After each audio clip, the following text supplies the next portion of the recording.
Bueno, quisiera hablar un poquito de personaje, pero sí. Miguel, voy a empezar por el personaje Miguel. Sí. Hacemos entonces una cosa más como programas de entrevistas. Bueno, ahora tenemos Miguel por Miguel. Mucha trama, poco drama. Lo que significa esto, que es algo que yo defiendo totalmente, es que muchas veces el guionista se queda como pegado a la trama, o sea, genera toda una serie de giros y de peripecias, de acontecimientos, y entonces tiene un armado de lo que yo llamo argumento, que no es lo mismo en brasileño, que es la trama, claro. Es el plot, que donde no hay un pensamiento dramático, que tiene que ver muchas veces con el personaje, donde el personaje está siendo empujado casi a través de la trama por las necesidades de la historia y no por necesidades dramáticas. ¿Sí? Claro. Y entonces creo que esa frase como que sintetiza un poco ese pensamiento. Y yo creo que una película como Nueve Reinas podría tener el peligro, podría haber tenido el peligro de tener mucha trama y poco drama. Lo que pasa es que Bielinski se cuida de que eso no suceda. Perfecto. Y la película es interesante no por las vueltas que da la historia, sino por la dramaturgia que él crea entre esos dos personajes. Perfecto. Y uno se puede olvidar, yo me olvidé de los detalles de la trama. Pero sigue la película. Pero me acuerdo perfectamente de esos dos personajes. Claro. Y del juego dramático que hay entre ellos. Magnífico. En las películas investigativas, ¿qué elementos de la zona investigativa revelan una zona de sombra en el investigador? Sí. Generalmente, siempre hay excepciones, pero generalmente para que se justifique la presencia de un pesquisador, el pesquisador tiene que tener algún tipo de camino, de trayectoria, y no ser simplemente un testigo, un observador neutro. Y otra cosa es que cuando lo que estás pesquisando es un hecho real, eso le da al guionista el espacio necesario para poner la ficción en el observador o en el pesquisador y tratar el objeto de investigación de una manera totalmente fría y factual. Pero si el pesquisador no tiene ningún impacto, toda la película va a ser fría y factual. Claro. La parte emocional que uno a veces no puede tocar en los hechos reales por cuestiones legales o por cuestiones morales, pero sí puede hacer lo que quiere con el pesquisador, que es un personaje ficticio. Desde luego que en Citizen Kane hay un pesquisador que es completamente neutro y la película es magnífica. O sea, que siempre hay excepciones, claro. Pero qué excepción. Sí, justo bueno. La mejor. Bueno. Lo que te interesa en las películas son cuando cambian nuestras carencias. Y cuando dijiste esto, te acordaste de Renoir. Todos tienen razón. Bueno, lo que pasa es que vamos a referirnos una vez más a una película reciente que ganó el Oscar Mejor Película Extranjera, que es La Separación, de Asghar Farhadi, que es un ejemplo magnífico de personajes que a través de una historia que en realidad es bastante sencilla, no es que pase nada, nadie se muere, ni si hay asesinatos, ni hay atentados, son situaciones bastante cotidianas, se ven confrontados a sus creencias y van todos engañándose y mintiendo, y sobre todo la niña, que tiene 12 años, aprende. Ella en la película aprende a mentir de alguna manera y se da cuenta que para que su padre no vaya a la prisión tiene que mentir. Entonces es la pérdida de su inocencia en ese momento. Hasta ese momento su visión del mundo, su creencia, vamos a decir en sentido amplio, es que hay que decir la verdad y no hay que mentir.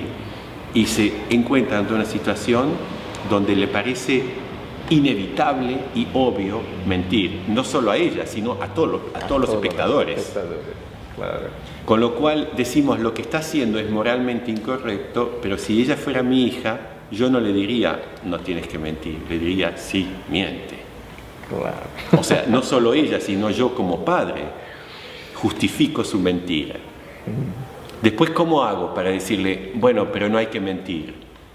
O sea, todo se relativiza. Y lo que pasa es que desde otro punto de vista, o sea, ya de manera general, creo que nosotros nos construimos en la vida con creencias que nos permiten interpretar el mundo y darle orden, porque si no es un caos. Nuestra creencia pone orden en lo que es caos. Y lo que es muy interesante en la película es cuando ese mundo del personaje, en ese mundo se introduce el caos. ¿Y cómo hace ese personaje para reconstruirse, reconstituirse? A partir de eso. A partir de eso. Perfecto. Bueno, dos preguntas más, dos preguntitas. Una escena de $1 Million Baby que has hecho la consultoría, ¿verdad? Que te encanta y por qué. De esa película puede ser que una de las escenas que más me gustan, que no me acuerdo los detalles, pero sí tengo la sensación general, es cuando Clint Eastwood va a la casa de la chica. De la chica. Y es una escena donde no pasa mucho, pero yo creo que pasa muchísimo, porque es la escena donde él más encarna el papel de padre y ella el papel de hija, porque sin hablar de una escena precisa, en esa película lo que hizo Clint Eastwood, que no estaba completamente puesto de relieve en el guion, estaba apenas sugerido, él puso mucho más de relieve la relación padre-hija, y finalmente se convierte para mí en una historia de un hombre que pierde a su hija emocionalmente y que encuentra en esta chica un sustituto y que termina matando, sacrificando, pero por una razón que justificamos, y ella encuentra un padre porque viene de una familia totalmente disfuncional.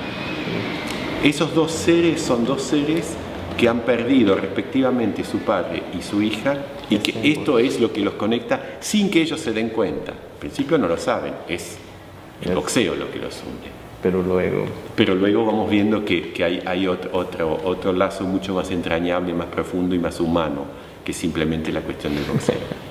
Bueno, perfecto. La última pregunta, la más fácil de todas. ¿Tú qué eres? ¿Músico? ¿Escritor de libros, de poesía? ¿Guionista? ¿Consultor? Si tuvieras que hacer una película, un guión de tu vida, ¿qué recorte ibas a elegir como el más importante? Yo probablemente haría una trayectoria de una persona, de un personaje, que se da cuenta que para ser músico tiene que hacer muchos más compromisos con respecto a lo que realmente quiere hacer en la vida que como consultor. Entonces, es una persona que descubre que aunque haya una frustración por no haber sido músico, finalmente está haciendo música con total libertad, sin ninguna exigencia de mercado, de ganar dinero, de responder a expectativas de nadie. Y que encuentra una, compensación muy satisfactoria, muy gratificante en el trabajo que consiste en, vamos a decir, consultor es una palabra un poco técnica, que consiste en ayudar a otros a crear lo que quieren crear. O sea, en otras palabras, es un facilitador. Estás tocando con ellos. Estoy tocando con ellos, pero estoy tocando su música y de alguna manera puede ser un poco cobarde también mi postura. Puedo decir, bueno, no, sí, digamos, porque lo que pasa es que también pasé por momentos difíciles donde me vi confrontado para ganarme la vida como músico, podría haberme puesto con una banda a tocar en casamientos, en bodas o en bautismos, como otros amigos que conozco. Y por suerte no me pasó eso. Por suerte tuya y de mucha gente de muchos escritores y guionistas del mundo, alrededor del mundo. Lo que yo hago. Sí, pero lo que ayudas muchos. Pero lo que pasa es que me encanta la idea de que ni siquiera estoy tocando con los otros, estoy simplemente escuchando lo que tocan y decir, pero en realidad a mí me parece la parte más interesante de lo que estás tocando es aquí, pero yo no estoy tocando. Yo después voy a mi casa y toco lo que quiero, no estoy tocando con ellos.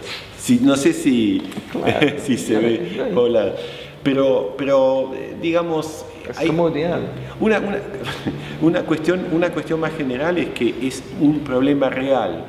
¿Cómo hace un artista para seguir creando con total libertad cuando se gana la vida con eso, cuando está dentro del mercado? Porque ganarse la vida significa estar dentro del mercado, claro, te guste o no, y sea cual sea ese mercado.